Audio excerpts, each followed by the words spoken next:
আমার 15 বছরের চাকরি জীবনে তোদের মতো চালাক বুদ্ধিমান চোর আমি জীবনে দেখিনি। কতদিন ধরে এই ব্যবসা চলছে? 1 মাস। কটা অপারেশন করেছিস আর কত টাকা কামিয়েছিস সত্যি করে বলবি? স্যার, এই অল্প দিনে বেশি কিছু করিনি। আমার বন্ধু প্রেমিকার বিয়ে আটকেছি, আর কিছুদিন গাড়ি ধরেছি। আর আর কি? আর এই এলাকার টনি মস্তানের মাল আটক করে 10 লাখ টাকা নিয়েছি। মালগুলো কোথায় আছে? স্যার, সব পুড়িয়ে ফেলেছি। মালগুলো বিক্রি করলে তো অনেক টাকা পেতিস। স্যার, আমরা চিটার হতে পারি, কিন্তু আমরা চাই না এই নেশার জিনিসগুলো সাধারণ মানুষের ক্ষতির কারণ হয়ে উঠুক। তাই আমরা মালগুলো বিক্রি না করে পুড়িয়ে ফেলেছি। Good, very good. আমাদেরকে ক্ষমা করে দিন। It's okay, no problem.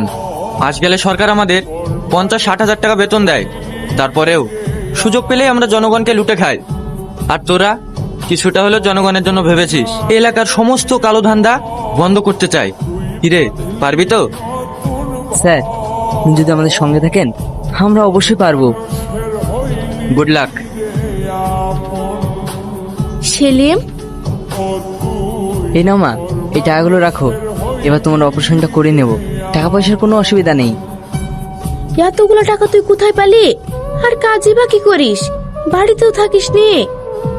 মা, তুমি কোনো চিন্তা করো না। শুধু এইটুকু জেনে রেখো, তোমার ছেলে কোনো খারাপ কাজ করে না।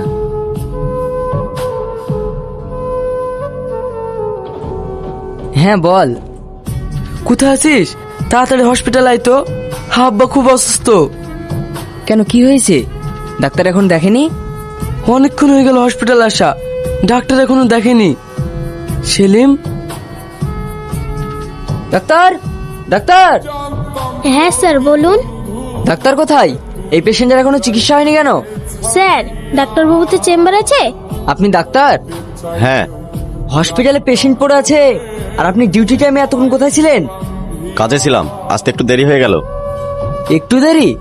এখানে এমার্জেন্সি পেশেন্ট পড়ে আছে, যদি কিছু হয়ে যায় ইনার দায়ভার কে নেবে? বলুন কোথায় ছিলেন?